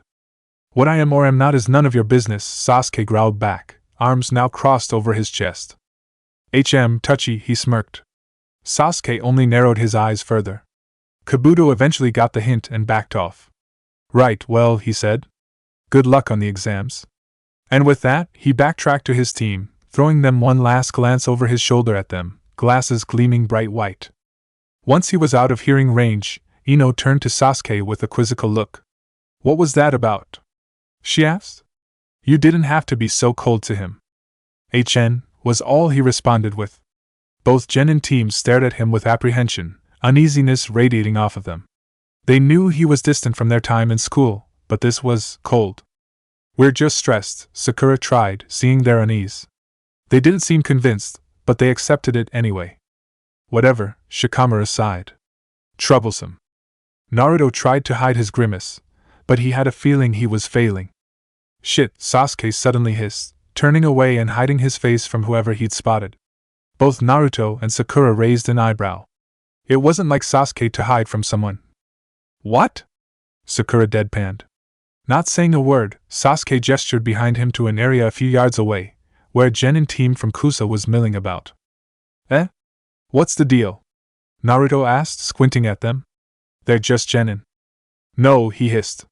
Her. He gestured again, and this time Naruto spotted familiar bright red hair and glasses. It was, Karen, you do as we say or else, you got it? One of the Genin on her team growled. He was glowering at her like she was scum on his sandals. Not a look any shinobi should give their teammate. Naruto had only ever seen the other Uzumaki as a bitter teenager, so seeing her so meek and small was startling. Chibi Karen just nodded mutely to her teammate, movements subdued and withdrawn. That's not very nice of them, Sakura muttered under her breath, frowning deeply. Naruto echoed the same sentiment. Don't step out of line, the other Kusa Genin ordered. You know the only reason you're here is to help us. Don't get smart about it. Again, Karen nodded her small, timid nod, head down and arms folded protective tight across her chest. She looked scared. Before he knew what he was doing, Naruto was racing over. Naruto! Sakura hissed while Sasuke tried to grab him. But he wasn't paying attention. Then, he was standing in front of the Genin. Hey, he said, not knowing what he was going to say. Well, he had an idea. But it was probably crazy. Buzz off, the first Kusa shinobi said, arms crossed. The second boy copied the first, angry pout glaring him down. I'm not talking to you, Naruto dismissed. I'm talking to her. He turned to Karen. The girl blinked in surprise, shrinking away from the sudden attention. Without thinking, Naruto barged on. So this might sound weird, but I saw your red hair across the room and the only people I know with hair like that are Uzumaki, you know. And I'm an Uzumaki, except I don't got red hair like my mom did, and if you're an Uzumaki too that means we're family and I've never had family before, so are you an Uzumaki? Although if you are I don't know what you're doing in Kusa, cause Konoha and Yuzushiya were allies and everything you know. It was said all in one breath, words practically overlapping.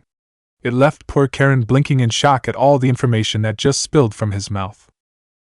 Hey, we said buzz off. Quit both there and us, one of the Kusa Genin said, trying to shove him away. She's not interested in your stupid rambling, you weirdo. I can speak for myself, Soya crude, she squeaked, eyes suddenly hard. Apparently this was new behavior for her, as both the apparent named Soya and his partner stared at her, blinking in disbelief. What did you say? Soya growled lowly. Karen gulped nervously, backing away slightly until she was partially hidden behind Naruto. I didn't mean anything by it, she whimpered, eyes focused on the ground. Naruto, having had enough of these two assholes, spoke up. You don't really act like a team, you know, he growled, leveling the two boys with a cold stare. She's just here to make sure we become Chunin, Soya shot back. It's the only thing she's good for. The anger bubbling in Naruto's belly burned hotter, threatening to seep into his chakra. Now's not the time, Kurama, he thought to the fox, curling his fists to hide the claws threatening to grow. I bet she's better than any of you, he growled. He'd seen her in action, he knew she was. Oh yeah, Soya challenged, stepping into his space. His fists were curled at his sides in a supposedly threatening manner, not that he was all that intimidating. What's it matter to you? Wait! Karen suddenly cried, tugging on Naruto's arm. Please don't fight, she begged. Her red eyes were wide in fright as they flicked back and forth between the two boys as they squared off. Naruto, back off, a new voice joined in. Glancing behind him, he saw Sakura and Sasuke were standing there with the scowls on their faces, bodies tense, as if ready to spring into action. Either helping him cream this bastard or stopping him from doing so himself, he couldn't tell. Remember what Kaka-sensei said? Sakura reminded him in a hushed tone. Right, he remembered, thinking back to that speech the other day. Don't show off or make a target of yourself. He let a frustrated huff. Yeah, I know, he grumbled, stepping away. Soya and his partner looked smug about it, which just further irritated him. Come on, let's go, Karen, Soya said, walking away as an announcement was made about seating arrangements. Instead of immediately following him, though, Karen hung back. Naruto, you said it was? She asked, looking over at him. He nodded. Are you really an Uzumaki? He nodded. Through and through. The girl gulped nervously in response, eyes flitting down to the floor for a moment before back up to him.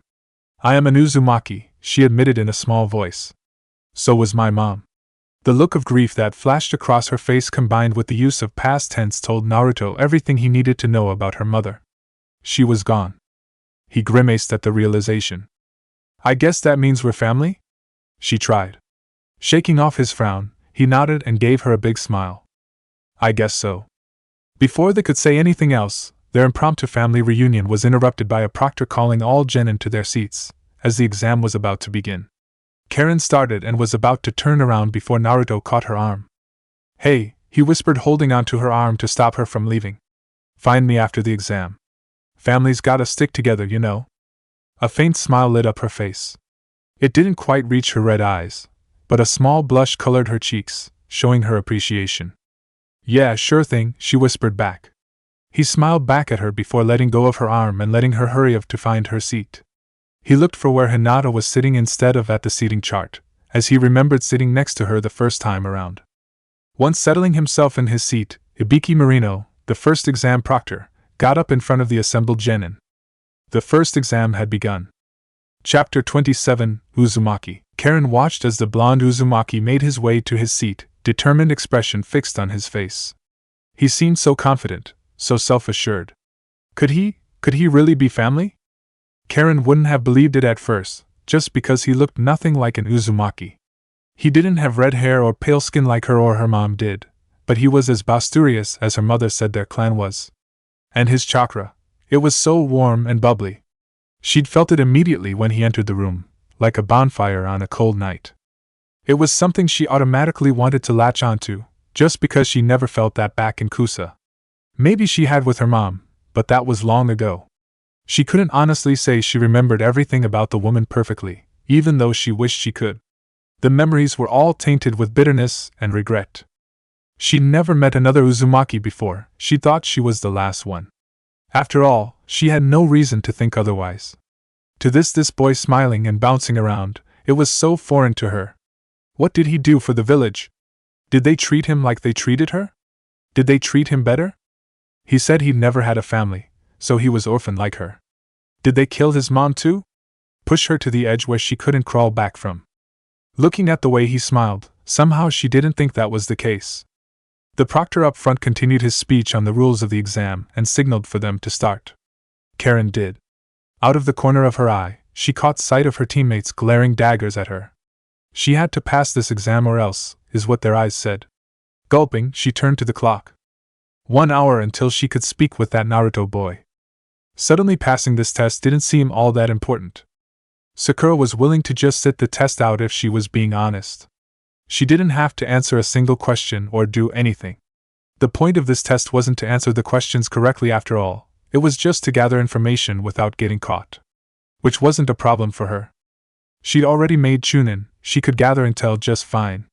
But that wasn't the problem right now. The problem was she was so bored. She was easily smart enough to answer all these without having to cheat, albeit it would still be hard, but she didn't have to. But on the other hand, she couldn't just sit here for an hour. God, decisions. Eventually she decided to answer the questions, not working too fast in the hopes of stretching it out for as long as possible. If she really tried to, she might even be able to push it till the last question. Maybe. Across the room, Sasuke was eyeing his own test. His Sharingan wasn't activated yet, as he was still debating the merits of bothering to answer the questions. He didn't have to, they were going on to the second exam anyways no matter what they did or didn't do. They just had to stay until the very end. Around him, he noticed some people begin to start cheating. Next to him, a boy was blatantly looking over at someone's test. It was so obvious Sasuke almost laughed. He didn't, but he did roll his eyes. He saw one of the Chunin proctors make a tick on their clipboard. So he'd seen it too, he thought. Good. Any ninja as obvious as that didn't deserve the title. A few rows in front of him sat Naruto himself. The boy wasn't nearly as panicked about the test as he was last time, but that didn't mean he was doing anything either. He was torn between looking around to see if he could spot any familiar faces and just straight up taking a nap. He didn't quite want to risk doing the first one though out of fear of one of the proctors thinking he was cheating. Nap it was. We went to settle down, but a voice next to him spoke up before he could. And Naruto, the soft voice said.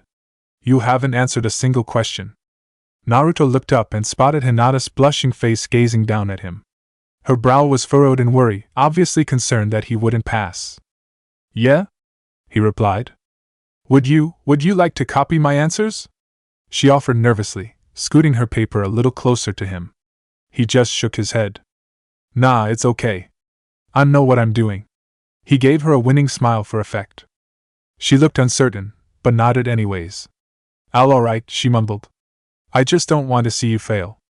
You won't, he promised internally, remembering how she'd stood up for him in front of pain.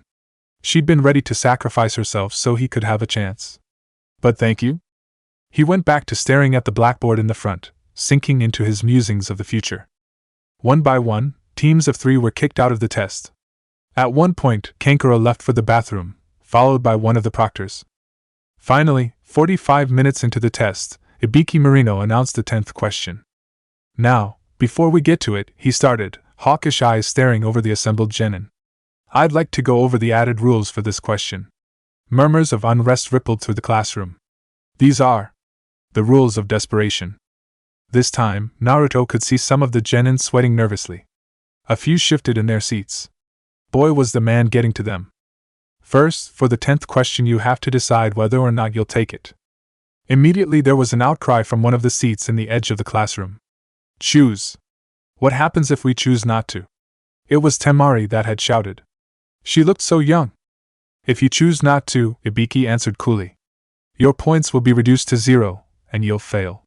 Along with your 2 teammates. What does that mean? A random genin yelled. The same time another shouted, then of course we decide to take the question. Up front, Ibiki just humphed. And now, he continued, ignoring the outbursts. The other rule. Audible gulps were heard. If you choose to take it and answer incorrectly, that person will lose the right to take the Chunin exams ever again. While the rest of classroom silently freaked out, Naruto had to suppress the urge to roll his eyes. What kind of rule is that? Kiba shouted from somewhere behind him. There are guys here who have taken the exam before. Ibiki just laughed. You guys were unlucky, he said. This year it's my rules. But I am giving you a way out. Those that aren't confident can choose not to take it and try again next year. Now, he went on, ignoring the panicked looks on everyone's faces. Let's begin the 10th question. Next to him, Hinata shot Naruto a worried look. She knew he hadn't answered one question, and if he failed this one too. But Naruto was resting his chin against his hand, bored as all get out. Those that do not wish to take it, Ibiki called out. Raise your hand. Once your number is confirmed, leave. A boy next to him stood up, followed by the rest of him team. A group a few rows ahead followed suit. It went on until there were 26 teams left in the room, all visibly sweating. At that moment, Naruto decided to shoot up from his chair. I call bullshit, he shouted. Suddenly, everyone in the classroom went silent, eyes locked on him. The Chunin proctors around the edges were staring at him with wide eyes. Up front, Ibiki was staring him down, trying to understand what was going on in his mind. And why's that? He eventually asked, unable to deduce the reason for the boy's sudden outburst.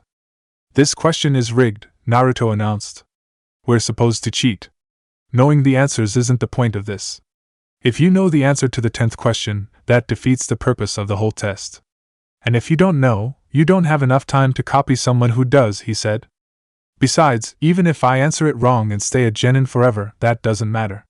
I can still become Hokage through skill alone. You don't have to have a fancy rank to get the hat. You don't have to have one to chase after your best friend, or go on S-rank missions, or fight in a war. He'd always been a genin. It didn't mean shit. So yeah, he finished, sitting back down. I'm calling bullshit. Ibiki looked almost impressed, looking over the blonde with intrigue. Very well, he said, unable to contradict anything the boy had said. But I'll say it again, your life is riding on this decision. This is your last chance to quit. Naruto just scoffed. Find someone else to quit, he laughed. 'Cause I ain't. Ibiki nodded before glancing around the room.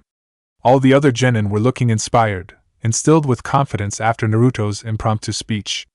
The Chunin proctors were all giving Naruto looks of impressed admiration, some even smiling to themselves. Ibiki sighed, might as well get on with this. Good decision, he finally nodded. Now, to everyone still remaining. The whole classroom, minus Team 7, leaned forward, nervous and excited. I congratulate you on passing the first test. Naruto was smiling like an idiot as Team 7 regrouped at the doorway to the hall. Sasuke was giving him the most unimpressed look possible, while Sakura could only roll her eyes. After Anko had made her striking entrance and explained the second exam, they'd been let go. Unlike last time, she didn't make them follow her to the Forest of Death to start the second test, saying there would be 1 day's preparation and to show up training ground 44 tomorrow at noon. Was the speech really necessary? Sakura asked with a sigh, eyeing their blonde teammate in exasperation. Duh, he smirked, clasping his hands behind his head. I gave a speech last time, didn't I? Yeah, Sasuke agreed. But how'd you figure out it was rigged? I thought you were a dumbass. Hey, I can be smart. HN idiot. While they bickered, Sakura just rolled her eyes before tugging her boys out into the hall, ready to go home to get ready for the second exam. Karen was waiting outside the classroom for them when they walked out, hands clasped together in a clear sign of nervousness. Her teammates were nowhere to be seen, either having abandoned her or not noticing that she'd slipped away. Naruto, wasn't it? She asked, stepping forward. Naruto nodded. Can we talk? Alone? Naruto glanced over to his teammates. Sakura nodded encouragingly, offering a smile as well. Sasuke just shrugged apathetically. He didn't care either way. Yeah, Naruto agreed. Sure. You wanna go somewhere else? I know this great ramen place. Her smile was small, but it reached her eyes. Sounds great. Hey, Tucci, 2 bowls of miso and pork ramen, please. Naruto cried out as he pushed past the curtains. Karen was being dragged behind him by her hand, which was held firmly in his own. Naruto tugged her into the ramen stand and finally let her go, pulling out stools for both of them. Welcome back, Naruto, the ramen chef greeted. And who's this? This is Karen Uzumaki, he gushed, jumping up onto his stool. We're cousins. Tucci looked shocked at the declaration, but quickly slipped into an easy smile. That's great, Naruto, he offered. Come on, sit down, Naruto gushed, patting the stool next to him. Karen quickly slipped onto it, fingers going to drum the counter anxiously. So, how old are you? He asked, leaning on the counter. I just turned 13, she replied. Almost 2 weeks ago. Oh, well, happy birthday! Naruto exclaimed. They chatted some more while they waited for their food to come. About their teams, their sensei, their village.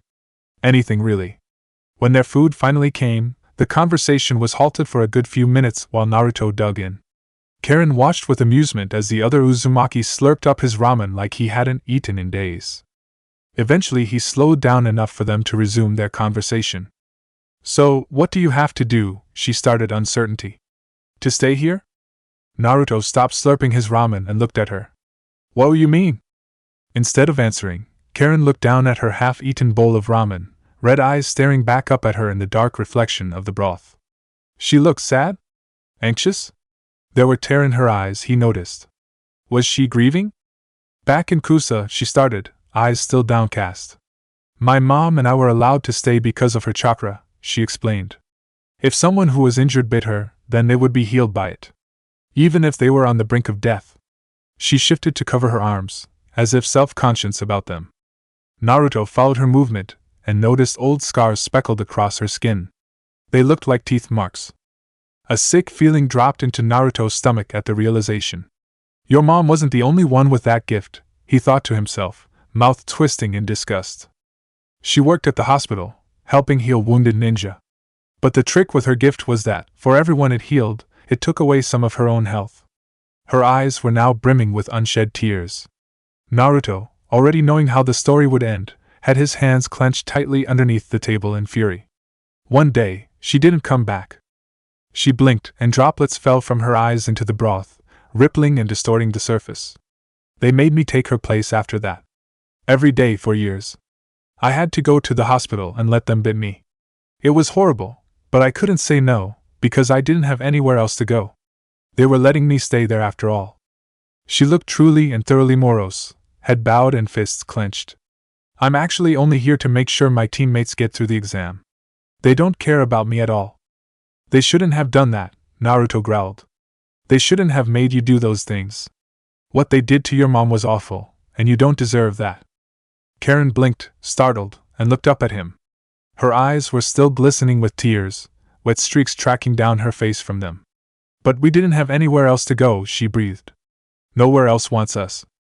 Bullshit, Naruto scoffed. Did you know that the wife of the first Hokage was an Uzumaki? And that the founding clans of Konoha were related to ours? And like all Chunin and Jonin wear our symbol on their backs to show the village's friendship, you know. Hell, if Kusa won't have you, Konoha will. Karen blinked, startled by the proclamation. You mean it? She asked, voice shaking. Her eyes were blown wide, still glistening with still flowing tears. She looked so small and pathetic, like a street cat that had been kicked around so much it had stopped seeking human affection. It was a heartbreaking expression to see on her. That's it, Naruto decided right there and then. I'm not letting you be alone any longer. We're family now. Absolutely, he assured.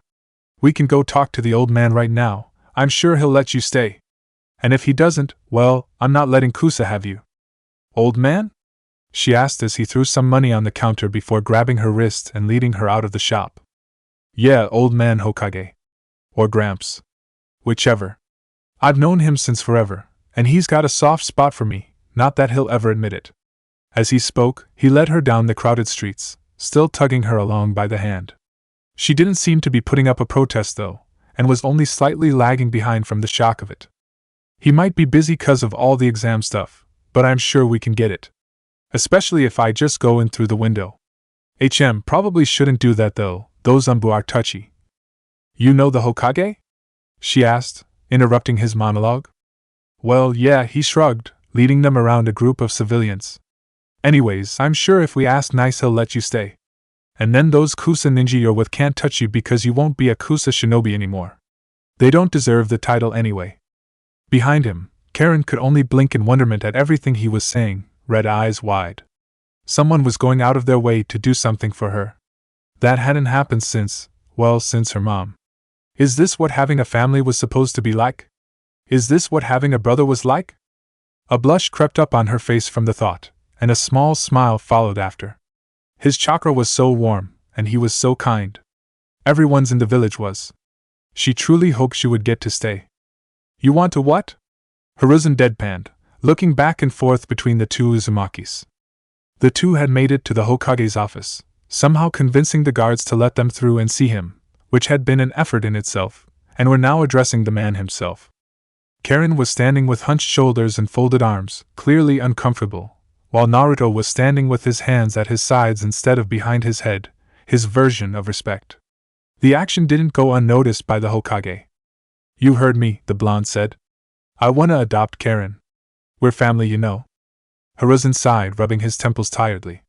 This is your doing, Kushina, he thought, remembering how much the redhead would latch onto family. Clearly her son had picked up the trait. Karen is an adult in her own right, he pointed out. And from another village. I simply can't allow that to happen. But what if, Karen suddenly spoke up, finally looking up from where she'd been staring at the floor. There was a hard, self-assured look in her eyes Naruto hadn't seen from her as of yet. What if I wanted to leave that village? She asked uncertainty. And join this one? Naruto glanced from the Hokage to Karen and back again. Hiruzen was leaning over his desk, fingers steepled together in thought. Well, he started. That would be quite complicated.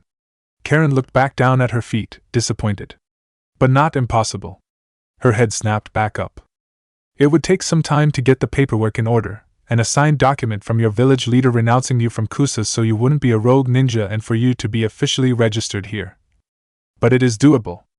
Next to him, Karen was fighting hard to keep down her hopeful smile, lips straining from the effort. I must ask you though, he added, tone turned darker. Why do you want to leave for village? Naruto reached over and squeezed her hand for comfort. Karen squeezed back, thankful. They treat me like crap in Kusa, she said. I don't have any family left, and I don't want to be used for the rest of my life. Used how? Hiruzen asked. Instead of responding, Karen just twisted her lips into a grimace and looked down at her feet again. Naruto felt her hand grip tighter to his, tendons straining under her skin. It's... Naruto started, trying to think of a good way to explain her situation without bringing up bad memories. Ultimately, he couldn't, and ended up settling for complicated. Lord Third frowned, but seemed to understand the severity of her situation. I understand, he said at last. I will send a message to Kusa after the exam tomorrow. A deep sigh of relief escaped Karen, and for a second Naruto was afraid she might faint, and he'd have to catch her. She didn't, thank God, but she did look faint. It is also helpful that you have family here, Hiruzen added, gesturing to Naruto. That would make the process much smoother. You mean it, old man? Naruto cried. She can stay? Yes, he nodded. She can stay. Yes. Naruto cried, jumping up in victory. This is great. He continued. You stay at my place and we can eat ramen for dinner like a real family. And you can have my bed and I can sleep on the couch, like a sleepover. Or like siblings. It's gonna be great, you know. The Hokage just smiled as he watched his surrogate grandson gush about his new family. He'd gone so long without anyone, he deserved this. Karen did the same, soft smile lighting up her face as Naruto rambled on about the things they could do now that they were family. She'd only just met him, but she knew she wanted to stay with him. His chakra was so nice and warm, and they were family. Family. She knew then and there that she was glad to have taken the Chunin exams. She'd found her family.